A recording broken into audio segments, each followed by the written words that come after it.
দাব্বা বলা হয় হাইওয়ান, মাখলুকাত। দাব্বা কিন্তু মানুষ না, দাব্বা বলা হয় মানুষ সহ অন্য যত মাখলুক আছে সকল মাখলুককে দাব্বা বলা হয়। মানুষ হলো দাব্বার মধ্যে শ্রেষ্ঠ মাখলুক, আশরাফুল দাব্বা। বলেন সুবহানাল্লাহ।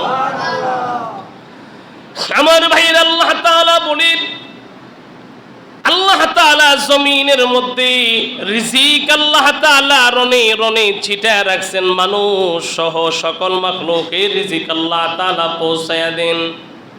ওয়ায়ালামু মুস্তাকররাহা ওয়া মুস্তাওদাআহা, আল্লাহ জানেন কোন জমিনের কোন জায়গায় কোন মাখলুক বসবাস করে, অবস্থান করে, কোন জায়গায় কোন মাখলুক আছে, এটা কে জানেন? আরো জোরে বলেন, কে জানেন? আল্লাহ জানেন কোন জায়গায় কোন মাখলুক পড়ে আছে, এই জন্য আল্লাহ তাআলা ওই জায়গায় ছড়ায় ছিটায় রাখছেন। আল্লাহ তাআলা হলেন আলিমুল গায়ব, আল্লাহ সব জানেন কোন জায়গায় কোন মাখলুক আছে, সমুদ্রের তলদেশে কোন মাখলুক আছে, কে অনাহার কোন সময় কোন জায়গার মধ্যে বিচরণ করতেছে, এটা দুনিয়ার কেউ না জানলেও একমাত্র আল্লাহ রব্বুল আলামিন জানেন। যেমন ওই যে পয়গম্বর মুসা নবী আলাইহিস সালাতু ওয়াস সালাম বনি ইসরাইলের জলিলুল কদর নবী ছিলেন। পয়গম্বর মুসা আলাইহিস সালাম তার বিবিকে নিয়ে যখন নাকি তুর পাহাড়ে, তুর পর্বতের পাশে যখন বিবি অন্তঃসত্ত্বা, বাচ্চা হবে, প্রসব বেদনা শুরু হয়েছে, আল্লাহ তাআলা আসমান থেকে আল্লাহ তাআলা ওই দিনই তাকে নবুয়াত দিবেন। নবুয়াতের জন্য তিনি তুর পাহাড়ের মধ্যে উঠেছিলেন। ওঠার উদ্দেশ্য ছিল আগুনের সন্ধান করা, কিন্তু আল্লাহ তাআলা নবুয়াত দিয়েছিলেন। নবুয়াতের পরে আল্লাহ তাআলা জানায়া দিলেন, পয়গম্বর, আমি আল্লাহ রাব্বুল আলামিন আপনার হাতের মধ্যে একটা লাঠি দিয়েছি। এই যে আপনার হাতের মধ্যে একটা লাঠি দিলাম, এই লাঠিটা কিন্তু সাধারণত আপনি বকরি চড়ানোর জন্যই দেয় নাই, আপনি বর করে হাঁটবেন এই জন্যই দেয় নাই। আপনার এই লাঠির মধ্যে আমি আল্লাহ তাআলা অনেক রকমের গুণ কারামতি দান করছি। বলেন সুবহানাল্লাহ। আল্লাহ তাআলা বলেন, এই লাঠির মধ্যে অনেক গুণ কারামতি দিয়েছি, যেটা আপনি নিজেও স্বীকার করেছেন, আপনি নিজেও বাস্তব দেখেছেন। ক্বালা হিয়া আসাই আতাওয়াক্কাউ আলাইহা ওয়া আহুশু বিহা আলা গনামি ওয়া লিয়া ফিহা মারিবু উখরা। বলেন আল্লাহু আকবার। আল্লাহ তাআলা পয়গম্বর মুসাকে যে লাঠি দিয়েছিলেন, ওই লাঠি অনেক রকমের কেরামতি সেই লাঠির মধ্যে ছিল। যেই লাঠি দিয়ে উনি বকরি চড়াইতেন, লাঠির মধ্যে বর দিয়ে দাঁড়াইতেন, হাঁটতেন। যে লাঠি দিয়ে আমার ভাইয়েরা মাটির মধ্যে আঘাত করলে, মাটির মধ্যে ছেড়ে দিলে বিষাদর সাপ হয়ে যায়। যে লাঠি দিয়া সমুদ্রে বাড়ি দিলে সমুদ্রের পানিকে আল্লাহ জমাট করে দেয়, রাস্তা করে দেয়। সুবহানাল্লাহ পড়েন। আল্লাহ তাআলা নতুন আর এক কেরামতি দেখানোর জন্য আল্লাহ রাব্বুল আলামিন বলেন, পয়গম্বর, আপনার হাতের লাঠি, এই লাঠি দিয়ে আপনি তাকায় দেখেন, সামনে একটা বিশাল বড় পাথর দেখা যায়। হ্যাঁ রব্বুল আলামিন, পাথর দেখা যায়। হে নবী, এই পাথরের মধ্যে আপনি আপনার হাতের লাঠি দিয়ে একটা জোরে বাড়ি দেন, আঘাত করেন। মুসা নবী আলাইহিস সালাতু ওয়াস সালাম লাঠি দিয়ে পাথরের মধ্যে আঘাত করলে সাথে সাথে বিশাল বড় পাথরটা মাঝখান দিয়া ভেঙে দুই টুকরে পরিণত হয়ে যায়। বলেন সুবহানাল্লাহ। আজীব ব্যাপার হলো, তাকায় দেখলেন এই পাথর ভেঙে যাওয়ার পরে তার ভিতর থেকে আরেকটা পাথর চলে আসছে।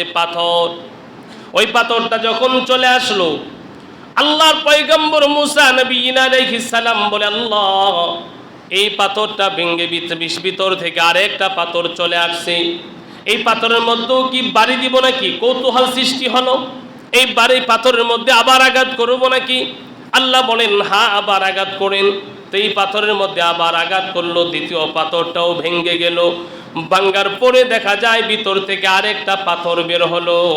ওই স্বতন্ত্র 3 নাম্বার পাথরের মধ্যে আবার বাড়ি দিলেন, ওটাও ভেঙে গেল।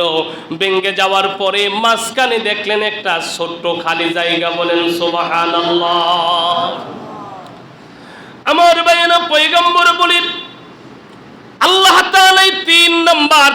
তিনটা পাথরের ভিতরে প্রথম একটা পাথর দিলেন, ওই পাথর ভেঙে আরেকটা আবার বের হলো, আরেকটা থেকে আরেকটা বের হলো।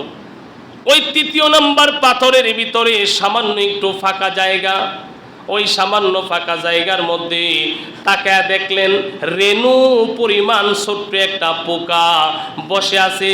ওই পোকার মুখের মধ্যে আবার একটা খাবারের কোট আছে, যেটা আল্লাহ রাব্বুল আলামিন ওই জায়গায় পৌঁছে দিয়েছেন। বলেন সুবহানাল্লাহ।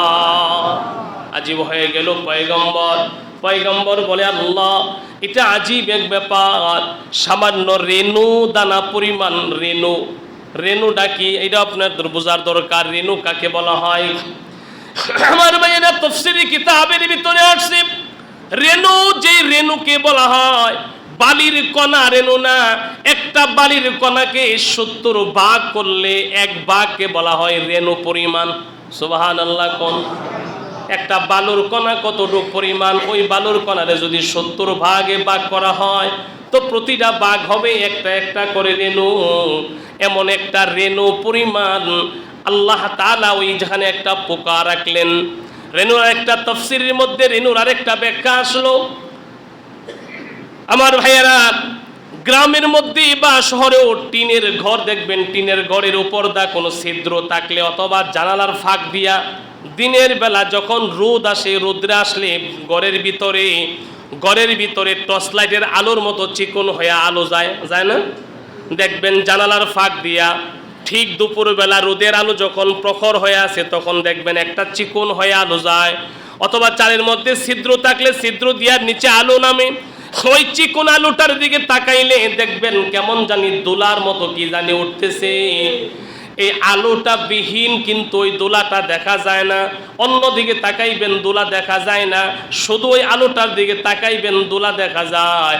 ওই যে দোলাগুলা উঠতেছে দেখা যায়, এক একটা দোলাকে এক একটা রেণু বলা হয়। সামান্য যেটা খালি চোখে দেখা যায় না, কিন্তু মুসা আলাইহিস সালামকে আল্লাহ তাআলা ওই দিন চোখের প্রখরতা আল্লাহ তাআলা এত বৃদ্ধি করে দিলেন। পয়গম্বর মুসা আলাইহিস সালাম ওই রেণু পরিমাণ একটা পোকাকে দেখলেন। রেণু পরিমাণ পোকাকে দেখে পয়গম্বর মুসা আলাইহিস সালাম শুধু রেণু পোকাকে দেখেন নাই, ওই পোকার মুখের মধ্যে যে খাবার আছে খাবারটাকেও দেখলেন। খাবারটাকেও শুধু দেখেন নাই, বরং ওই পোকা ওই জায়গায় থাইকা কিছু কথা বলতেছে। সেই কথাগুলাও আল্লাহ তাআলা পয়গম্বরের কানের মধ্যে আল্লাহ তাআলা পোকার জবানের কথা পর্যন্ত পৌঁছায়া দিয়েছে। পোকা বড় চমৎকার ভাষায় বলতেছে, প্রশংসা সেই মালিকের যিনি আমাকে এই জায়গার মধ্যে দেখেন। প্রশংসা সেই মালিকের যিনি আমাকে এই জায়গার মধ্যে আমার হালত বুঝেন। ওই মালিকই, যে মালিক আমার জবানের কথা শুনেন। আল্লাহ তাআলার প্রশংসা করতেছে আর বলে প্রশংসা সেই মালিকের, যে মালিক 3টা পাথরের ভেদ করে পাথরের ভিতরে আমার জন্য খাবার পৌঁছায়া দেয়। পয়গম্বর মুসা বলেন, শোনো, আল্লাহ তাআলা যে তিনটা পাথরের ভিতরে আল্লাহ রিজিক পৌঁছায়া দিয়েছেন, যেখানে একটা ছিদ্র নাই, অন্য কোনো মানুষ খাবার পৌঁছানোর কোনো ব্যবস্থাপনা নাই। এমন একটা পোকার জন্যে রেণু দানা পরিমাণ পোকা, যেটা মানুষের নজরে আসার কথা না, এমন একটা পোকার জন্যে কোন মালিক আসমান থেকে রিজিক পাঠায়? ওই মালিক কত বড়, ওই মালিক কত বড় দয়ালু, যে মালিক আসমান থেকে রিজিক পাঠায়। আল্লাহ কয়, বান্দা আমি তো আমি তো আসমানের মধ্যে রিজিক পৌঁছায়া দেই, রিজিক আসমান থেকে পাঠায়া দেই। আল্লাহ তাআলা বলেন, বান্দা গোটা দুনিয়ার মধ্যে আমি রিজিক ছড়ায়া ছিটা রাখলাম, হালাল রিজিক তোমরা টোকাও, হালাল রিজিকের সন্ধান করো, হালাল রিজিকের সন্ধান করো। আল্লাহ কোরআন শরীফে সূরা বাকারার মধ্যে বলেন, ইয়া আইয়ুহান নাসু কুলু মিম্মা ফিল আরদি হালালান তাইয়্যিবা। আল্লাহ কয়, হাবিব আপনি জানায়া দেন মানুষ যেন দুনিয়ার জমিন থেকে রিজিক কুরআনে যেটা আসমান থেকে নাজিল করে। যেমন পয়গম্বর দাউদ আলাইহিস সালাম গোসল করতেছিলেন, এমন সময় আসমান থেকে রহমতের বৃষ্টি পড়তেছে। রহমতের বৃষ্টির সাথে সাথে আসমান থেকে আল্লাহ স্বর্ণ পৌঁছাইতেছেন। বলেন সুবহানাল্লাহ। আজীব কথা না? দাউদ আলাইহিস সালামের জামানায় স্বর্ণের বৃষ্টি হইতো, স্বর্ণের বৃষ্টি। তাফসীরের কিতাবের মধ্যে লেখে আর কোন নবীর যুগে স্বর্ণের বৃষ্টি হয় নাই। আমরা জীবনও শুনি নাই, দেখি নাই, কিন্তু আল্লাহ তাআলা এই জমিনের মধ্যে দাউদ আলাইহিস সালাম এমন একজন নবী ছিলেন যার জন্য আল্লাহ তাআলা আসমানের ধনভাণ্ডার খুলে দিয়েছিলেন। দাউদ পয়গম্বরের জামানায় আল্লাহ তাআলা আসমান থেকে স্বর্ণের বৃষ্টি বর্ষণ করতেছিলেন। দাউদ পয়গম্বর ছিলেন পয়গম্বর প্লাস বাদশা। টাকা পয়সার কোনো অভাব নাই, সোনা দানার কোনো অভাব নাই, সয় সম্পদের কোনো অভাব নাই। তারপর পয়গম্বর দাউদ আলাইহিস সালাম গোসল রেখে গোসলখানা থেকে বের হইয়া গোসল বাদ দিয়া স্বর্ণ টোকাইতেছেন। একজন জিজ্ঞাসা করল, আল্লাহর পয়গম্বর, আপনার তো সোনা দানার কোনো অভাব নাই, আপনার হাতকে আল্লাহ এমন প্রখর বানায়া দিছে, আপনি হাত দিয়া যেটা ধরেন সেটাই স্বর্ণ হয়ে যায়, তারপরও আপনি স্বর্ণ টোকাইতেছেন, রহমতের বৃষ্টির মাধ্যমে স্বর্ণ পড়তেছে, আপনি টোকাইতেছেন, কি ব্যাপার? দাউদ পয়গম্বর বলে, শোনো, তোমরা কি শোনো নাই আল্লাহ যে বলছেন ইয়া আইয়ুহান নাস কুলু মিম্মা ফিল আরদি হালালান তাইয়্যিবা, তোমরা জমিনের মধ্যে আমি আসমান থেকে যখন তোমাদের জন্য আমি যখন হালাল রিজিক পৌঁছাই তখন তোমরা তা দুই হাতে কুড়ায়া নাও, কুড়ায়া নাও। আল্লাহ তাআলা রিজিক কুড়ানোর জন্য বলছেন, আমার যতই সম্পদ থাকুক না কেন তারপরও আমি রিজিকের জন্য দুই হাত বাড়ায়া সামনে আগাই কেন জানো? আমি রিজিকের সন্ধান কেন করি জানো? আল্লাহকে বুঝাই, আল্লাহ দুনিয়া যতই হোক আমার, আমি তোমার রহমতের ভিখারি। আল্লাহকে বুঝাই, আল্লাহ আমার সম্পদ যেটুকু আছে এরপরেও তোমার রহমতের জন্য দুই হাত বাড়াই কেন জানো? কারণ আমি তোমার রহমতের দুয়ারে সব সময় ভিখারি থাকতে চাই। কারণ আমার যেমন এমনটা না হয় যে আমার যা আছে তা লাগতো না, আমার যেই পরিমাণ আছে হালাল রিজিক যেই পরিমাণ সেটা তো লাগবেই, আমি তারপরেও রহমতের ভিখারি হয়ে থাকবো। কারণ আসমান থেকে আল্লাহ তাআলা রিজিক পৌঁছান বান্দাদের জন্য, বান্দা যদি মুখাপেক্ষী না হয় আল্লাহ কার কাছে পৌঁছাবেন? এই জন্য আল্লাহর হাবিব বলেন, শোনো, আল্লাহ তাআলা আমার উপর আয়াত নাযিল করছেন, ওমা মিন দাব্বাতিন ফিল আরদি ইল্লা আলাল্লাহি রিজকুহা। আল্লাহ জানায়া দিলেন, হাবিব আপনি জানায়া দেন জমিনে যত দাব্বা আছে সকল দাব্বার জন্য আল্লাহ আসমান থেকে রিজিক পৌঁছায়। আল্লাহর হাবিব বলেন, এই আয়াত যখন আমার উপরে নাযিল হয় আমি বারবার এই আয়াত তেলাওয়াত করি। এমনকি নবীজি এশারের নামাজের সময় নামাজে দাঁড়ায় দাঁড়ায় এই আয়াত তেলাওয়াত করতেন। আল্লাহর হাবিব যখন এই আয়াত তেলাওয়াত করেন, আমার ভাইয়েরা এই আয়াতের শানে নুজুল, আল্লাহ তাআলা এই শানে নুজুল কেন পাঠাইলেন? এই আয়াতের শানে নুজুল মুহাদ্দিসিনী কেরাম, মুফাসসিরিনী কেরাম ওনারা ব্যক্ত করেছেন। বিশেষ করে ইমাম আহমদ ইবনে হাম্বল রহমতুল্লাহি আলাইহি বহুত বড় একজন ইমাম ছিলেন, বুজুর্গ ছিলেন। উনি বলেন, শোনো, এই আয়াত নাযিলের প্রেক্ষাপট কি? বলে ওই সুদূর ইয়ামান থেকে আল্লাহর হাবিবের কাছে মদিনাতুল মুনাওয়ারায় একটি কাফেলা, আশারা গোত্রের একজন কাফেলা, আশআরি গোত্রের এক কাফেলা আল্লাহর হাবিবের জামানায় মদিনাতুল মুনাওয়ারায় রওনা করেছিলেন। ওই আশআরি গোত্রের দুইজন সরদার ছিলেন, একজন নাম হলো আবু মুসা আশআরি, আরেকজন নাম হলো আবু মালিক আশআরি। এই আবু মুসা আশআরি এবং আবু মালিক আশআরি দুইজন ব্যবসায়িক মানুষ ছিলেন। সুদূর ইয়ামান থেকে মদিনাতুল মুনাওয়ারায় ব্যবসার কাজে এসেছিলেন। আল্লাহর হাবিবের আখলাক এবং চরিত্র দেখা তারা কালিমা পড়ে মুসলমান হয়ে গেছে। আরো জোরে কোন আল্লাহর হাবিবের আখলাক দেখে আবু মুসা আশআরি, আবু মালিক আশআরি ওই আশারি গোত্রের দুইজন সরদার, ওরা দুইজন কালিমা পড়ে মুসলমান হয়ে ব্যবসার কাজ শেষ করে ওই সদর ইয়ামান চলে গেলেন। ইয়ামানে গিয়া স্বগোত্রীয় লোকদেরকে তালকিন করলেন, তাশকিল করলেন। স্বগোত্রীয় লোকদেরকে তাশকিল করে তাদেরকে বোঝাইলেন, শোনো, আমরা মদিনাতুল মুনাওয়ারায় একজন রাহমাতুল লিল আলামিনের সাক্ষাৎ পেয়েছি। আব্দুল্লাহর ছেলে মুহাম্মদুর রাসূলুল্লাহ, মানবতার নবী, মুক্তির একমাত্র পথ এবং পাতি নিয়ে যিনি আসছেন, একমাত্র মানবতার যিনি স্লোগান দেয়, ওনার হাতে আমরা কালিমা পড়ে মুসলমান হয়ে গেলাম। তোমরা আমাদের সাথে চলো, আমরা তার কাছে গিয়ে তোমাদেরকেও কালিমা পড়ে মুসলমান বানায়া দিব। আশআরী গোত্রের লোকেরা বললেন, শোনো হে আবু মুসা আশআরী, হে আবু মালিক আশআরী, আমরা মদিনাতুল মুনাওয়ারায় যেতে অনেক সময় লাগবে, কারণ আমাদের ইয়ামান থেকে মদিনার দূরত্ব হলো প্রায় 1400 মাইল দূর। কত মাইল? প্রায় 1400 মাইল দূর রাস্তা।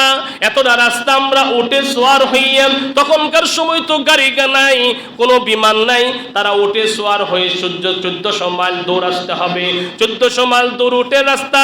আমার ভাইয়েরা কাফেলা গেরে গেরে নানান জায়গায় থেমে থেমে আসতে আসতে কয়েক মাস সময় লাগার কথা। এই জন্য ওনারা বললেন, শোনো, আমরা মদিনাতুল মুনাওয়ারায় পৌঁছে আল্লাহর হাবিবের হাতের মধ্যে বাইয়াত হইয়া আমরা কালিমা পড়ে তো আবার মুসলমান হব, ঠিক আছে, তারপরও আমরা আমাদের বাড়ি থেকে তোমাদের দুইজনকে সাক্ষী রেখা তোমাদের হাত ধরে আল্লাহর নবীর নামের উপরে আমরা সবাই কালিমা পড়ে এখন এই জায়গা থেকে মুসলমান হয়ে গেলাম। এই আমার ভাইয়েরা, আশআরী গোত্রের লোকেরা ওই 1400 মাইল দূর থেকে, ইয়ামান থেকে ওরা যখন কাফেলা রওনা করলো, কাফেলা আস্তে আস্তে আস্তে আস্তে মদিনার একদম কাছাকাছি আসার পরে অনেক লম্বা সময় লাগার কারণে তাদের মধ্যে যে খাবার দাবার ছিল, এই খাবার দাবারগুলা সব শেষ হয়ে গেছে, আর কোনো অবশিষ্ট কোনো খাবার নাই।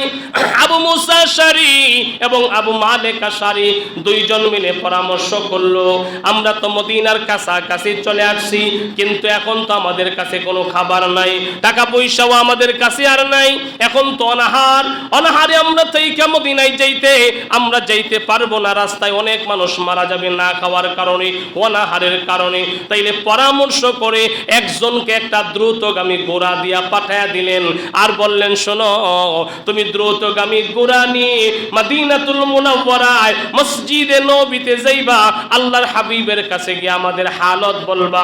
ওগো নবীজি, ওই ইয়ামান থেকে আশআরী গোত্রের ও একটা কাফেলা, বিশাল বড় একটা কাফেলা, অনেক লোকের কাফেলা আপনার মদিনাতুল মুনাওয়ারায় আসতেছে, আপনার কাছে কালিমা পড়ে মুসলমান হয়ে গেছে, আবার আপনার হাতে বাইয়াত হবে। নবী গো, আমরা রাস্তার মধ্যে আছি, আমাদের খাবার শেষ হয়ে গেছে, আপনি আমাদের কিছু খাবার দেন, আমরা যেন তাদেরকে খাবার খাওয়াই ওখান থেকে নিয়ে আসতে পারি। যেই লোকটাকে পাঠানো হলো, উনি ঘোড়া দাবড়ায় আসলেন মদিনার মসজিদে। মদিনার মসজিদে যখন পৌঁছলেন তখন দেখেন এশারের নামাজ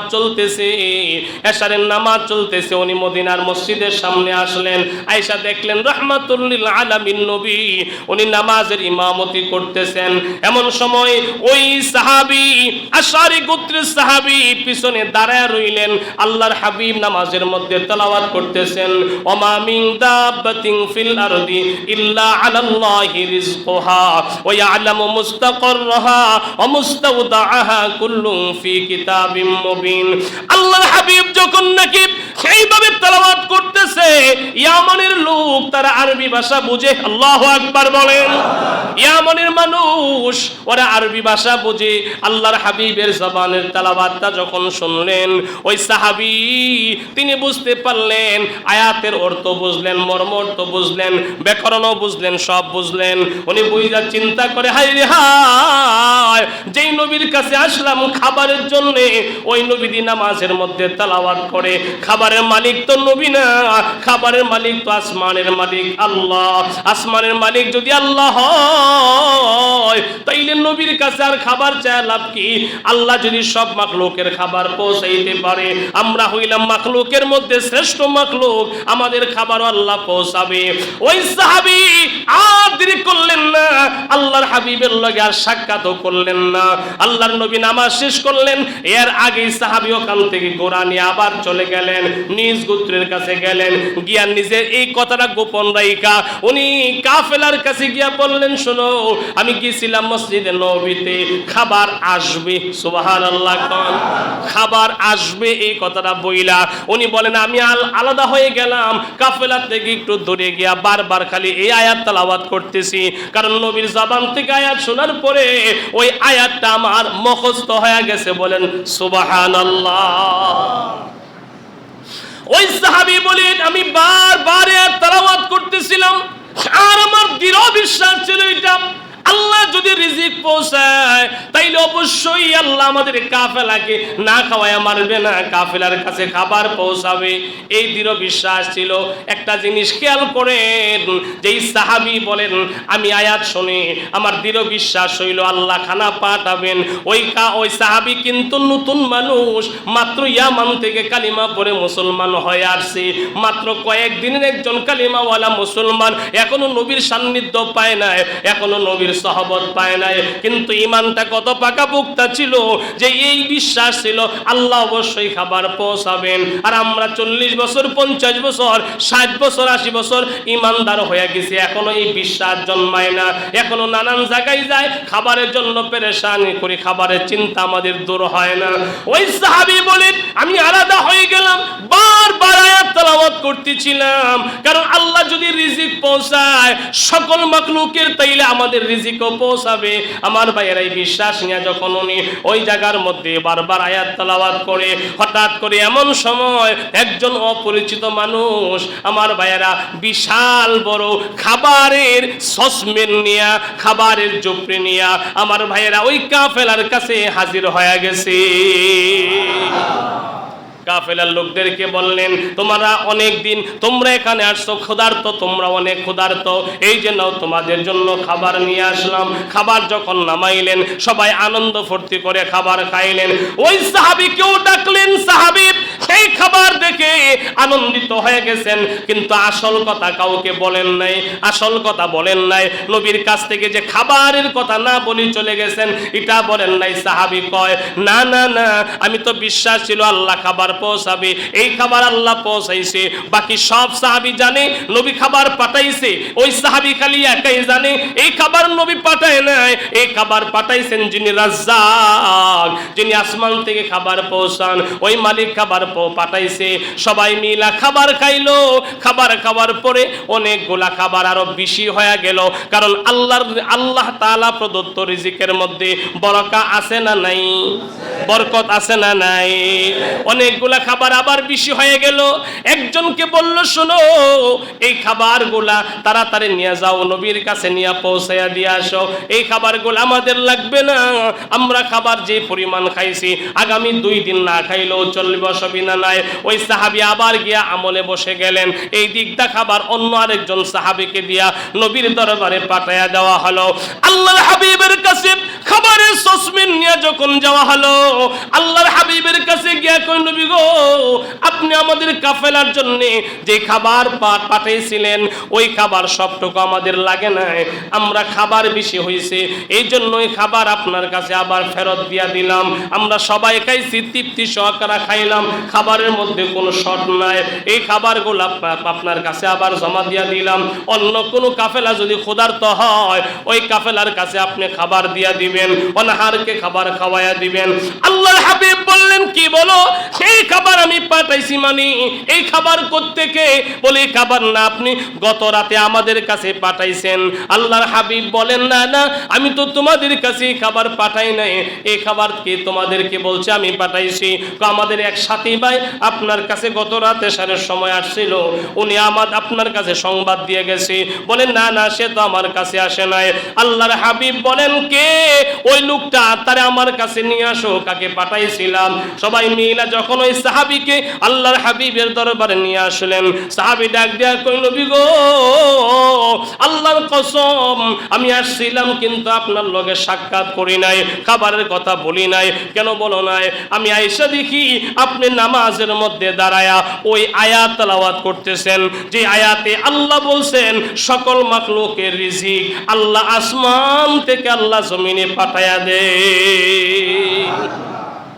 ওগো নবীজি আমার ইয়াকিন আর বিশ্বাস হয়ে গেছিল ওই মালিকের মাখলুক বান্দা তো আমরাও, আমাদের কাছে মালিক খানা পৌঁছাবে, এই জন্য আমি চলে গেছিলাম। আল্লাহর হাবিব বলেন, হা হা, যে মালিক খাবার দেওয়ার কথা ওই মালিকই তোমাদের কাছে খাবার পৌঁছাইছে, আমি খাবার পৌঁছাই নাই। আল্লাহ জানেন কোন জায়গায় কোন মাখলুক, তার কোন বান্দা, কোন প্রাণী, কোন মাখলুক, কোন হাইওয়ান, কোন জানোয়ার কোন জায়গায় অনাহারের মধ্যে আছে আল্লাহ জানেন, এই জন্য তোমাদের কাছে খাবার পৌঁছায়া দিছি। আল্লাহ পারে কি পারে না? আরো জোরে কোন পারে কি পারে না? আল্লাহ জানেন কি কোন জায়গায় অনাহারের মধ্যে আছে, আল্লাহ খাবার পৌঁছায়া দেয়। আল্লাহ তাআলা জানেন ওই যে আসহাবে কাহাফের মানুষদেরকে আল্লাহ 309 বছর খাওয়ায় রাখছেন ঘুমের ভিতরে। কোরআন শরীফে এমন অসংখ্য গণিত ঘটনা আছে, আল্লাহর রিজিকের মাধ্যমে যে মানুষকে বাঁচায়া রাখেন, রিজিক দিয়া থাকেন। আসহাবে কাহাফের 7 যুবক 309 বছর ঘুমায়া রইছে, ঘুমের মধ্যে খানা খাওয়াইছেন কে? আরো জোরে কোন কে? আল্লাহ ওই 7 যুবককেও খাওয়াইছে। আবার গুহার মুখের মধ্যে কুকুর ছিল, কুকুররাও আল্লাহ খাওয়াইছে। আল্লাহ তাআলা কুকুরকেও খাওয়াইছেন, 7 যুবককেও খাওয়াইছেন। হযরতে মারইয়াম আলাইহিস সালামকে আল্লাহ তাআলা বাইতুল মুকাদ্দাসের কামরার ভিতরে আল্লাহ খাবার খাওয়াইছেন। জাকারিয়া আলাইহিস সালাম খাবারের দায়িত্ব ছিল। উনি জাকারিয়া আলাইহিস সালাম রোম বাহির থেকে তারা মাইরা সফরে চলে গেছে। 3 দিন পরে হঠাৎ করে মনে হলো আমি হাই কি করলাম, মরিয়মকে তো তালাবদ্ধ করে দিয়ে আসলাম। 3 দিন পরে দৌড়ে আসলেন, তাড়াহুড়া করে আসলেন, আর মনে মনে ভাবতেছিলেন 3 দিন হয়ে গেল খাবার দেই নাই মরিয়মকে, মনে হয় মরিয়ম বেঁচে নাই, আর যদি বেঁচে থাকেও তো মনে হয় অজ্ঞান বেহুশ হয়ে পড়ে আছে। জাকারিয়া আলাইহিস সালাম ওই ঘরের মধ্যে মসজিদে বাইতুল আকসা, বাইতুল মুকাদ্দাসের আমার ভাইয়েরা হুজরাখানায় যখন আসলেন, আয়েশা তাড়াহুড়া করে যখন নাকি তালা খুললেন, তালা খুইলা দরজা খুইলা তাকায় দেখেন মরিয়মের সামনে হাজার হাজার প্রকারের ফল দেখা যায়। কিন্তু আজীব ব্যাপার, আশ্চর্যের ব্যাপার হলো একটা ফল সিজনের ফল না, সব গড় সিজনের ফল, মৌসুমি ফল না, গড় মৌসুমি ফল। এখন তো গড় মৌসুমি ফল সব জায়গায় পাওয়া যায়। আগে এত অত্যাধুনিক আবিষ্কার ছিল না, মৌসুম ছাড়া মৌসুমের ফল পাওয়া যাইতো না। যে মৌসুম নাই ওই মৌসুমের ফলও নাই। পয়গম্বর জাকারিয়া বলেন, মারইয়াম, এই মৌসুম ছাড়া ফল, অমৌসুমি ফল তোমার সামনে কে রাখলো?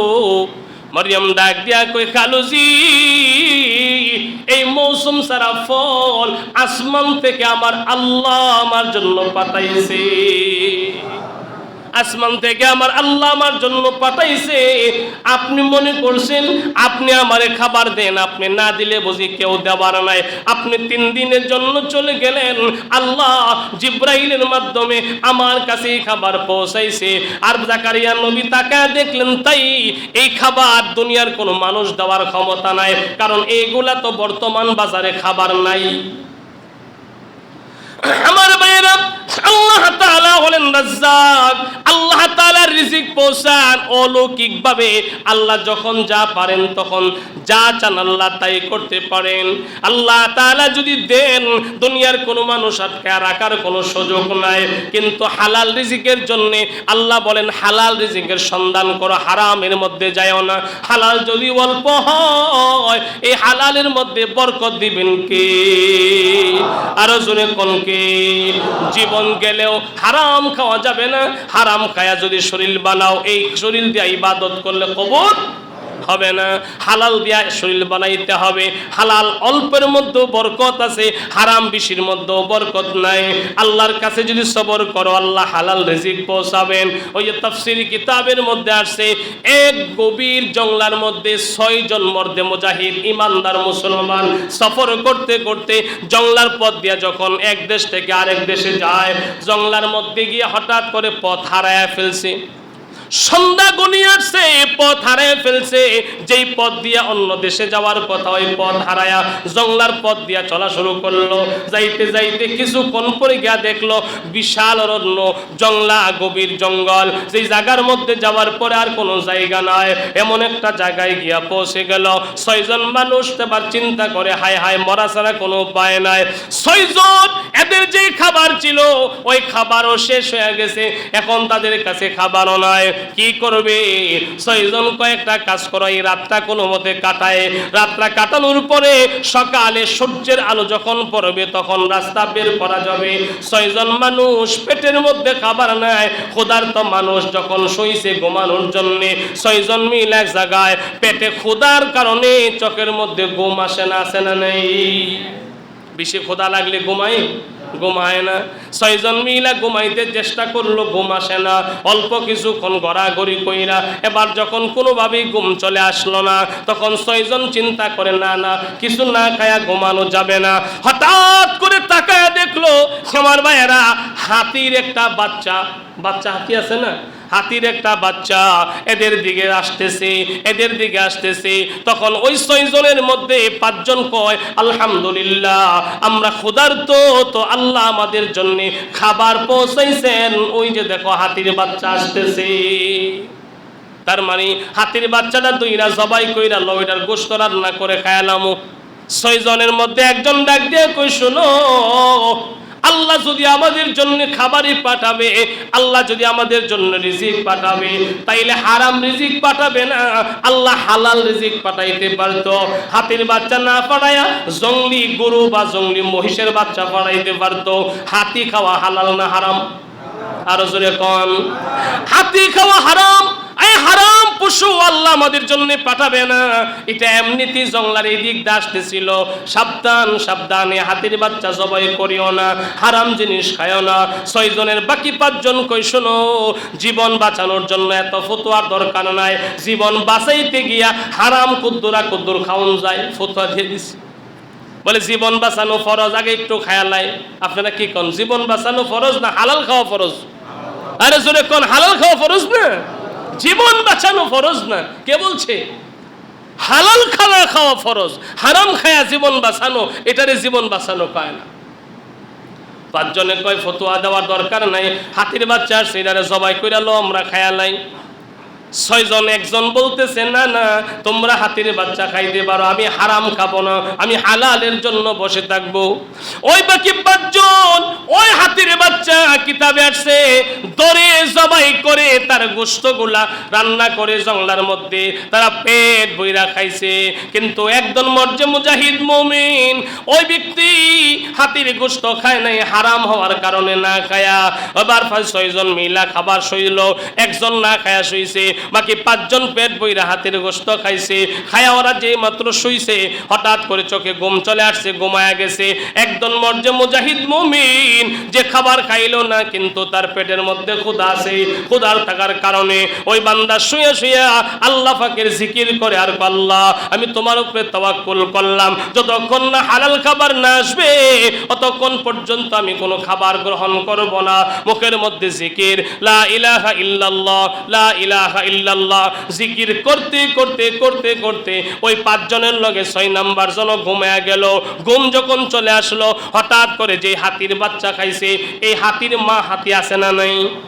মা হাতি হঠাৎ করে ডাইনে বামে সামনে পিছনে তাকায় দেখে তার বাচ্চা নাই। বাচ্চা হাতির থেকে ছুটে আসছে, বাচ্চাকে আবার মা হাতিরা তালাশ শুরু করলো, কোথায় গেল আমার বাচ্চাটা সন্ধান করতে করতে করতে করতে মা হাতি পাগলের নেই জঙ্গলার মধ্যে ছোটাছুটি করে। কারণ বাচ্চা হারা গেলে সব চাইতে বেশি পেরেশানি করে কে? মার চোখে ঘুম নাই, বাচ্চা হারায় গেলে মা হাও মাও করে কান্দে। আল্লাহ পশুর মধ্যেও সেই মায়া মোহাব্বত প্রেম ভালোবাসা আল্লাহ পাক দিয়েছিলেন। মা হাতিটা জঙ্গলের মধ্যে পাগলের মতো দৌড়াচ্ছে, বাচ্চাকে তালাশ করে, নানান জায়গায় তালাশ করতে করতে করতে করতে আমার ভাইয়েরা ওই যে 6 জন মানুষ ঘুমাইছে এই জায়গায় মা হাতি ডাকছে।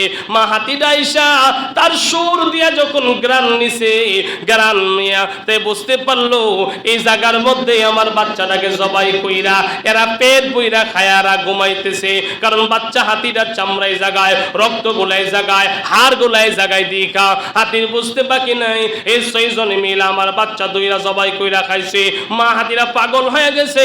মা হাতিরা আবার প্রতিশোধ নেওয়ার জন্য পাগল পারা। মা হাতি আবার চিন্তা করে সিরিয়াল দুইরা 6 জন শুইছে, 6 ডারে আজকা পাড়া দিয়ে একবার সেপডা বানাইলাম।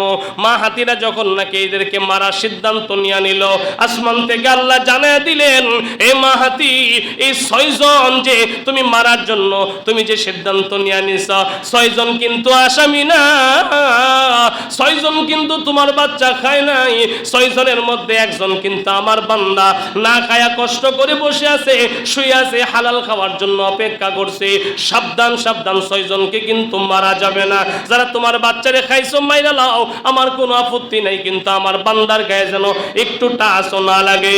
হাতিকে আল্লাহ তাআলা হাতির মজকের মধ্যে আল্লাহ তাআলা বুদ্ধি দিয়া দিলেন, চিন্তা দিয়া দিলেন। হাতি আবার চিন্তা করে 6 জন যে মারমো, মারার আগে পরীক্ষা কইরা মারমো, যার মুখের থেকে আমার বাচ্চার গোশতের ঘ্রাণ পাবো তারই আমি হত্যা করব, যার মুখ থেকে পাবো না তার মুখ থেকে তাকে হত্যা করব না। এবার হাতি তার নিজের সুর দিয়া মানুষগুলার একটা একটা করে মুখের মধ্যে ঘ্রাণ নেয়। গোশত খাইলে মুখের মধ্যে ঘ্রাণ আসে না নাই?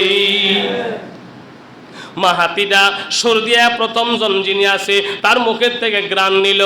ঘ্রাণ নিয়ে দেখে সে আসামি, হাতির গোশত খাইছে। একটা পাড়া দিছে পেট আর বুকের মধ্যে, ছাতনা ছুটনা ভাঙ্গা উজুরি একদম পায়খানা রাস্তা দিয়া শেষ। 2 নম্বরটা যে শুনলো ঘ্রাণ নিল, 2 নম্বর জন আসামি, 2 নম্বর জন একটা পাড়া দিছে। হাতির কি আর চেয়ে বেশি করুন লাগেনি? এক পাড়া দিলে আর বাঁচবো? যে বিশাল বড় ফিলারের মতো পাও। 2 নম্বরটার একটা পাড়া দিছে, একবারে হাড় গরু ভাঙ্গা কলিজা মলিজা সিপ্পা উজুরি বার হয়ে গেছে গা শেষ। 3 নম্বর জনের ঘ্রাণ নিল, 3 নম্বর জনও শেষ। 4 নম্বর জন ঘ্রাণ নিল, 4 নম্বরটারও শেষ। 5 নম্বর জন ঘ্রাণ নিল, গোশতের ঘ্রাণ পাওয়া যায়, 5 নম্বরটারও খতম করে ফেলল।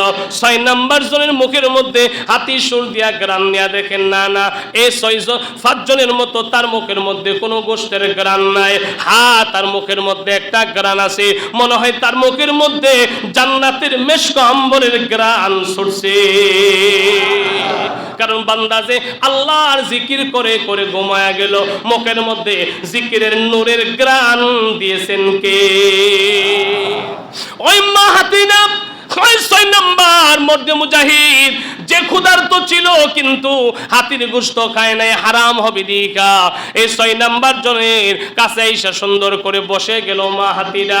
মা হাতিরা বইসা তার সুর দিয়া এরকম তার পায়ের মধ্যে আইসা আস্তে আস্তে সুরসুরি দেয়, কেমন জানি আদর করে। হাতিরা জানি কেমন জানি কয়, আরে আল্লাহর বান্দা ঘুম থেকে উঠ, আমি তোর খাবারের ব্যবস্থা করব।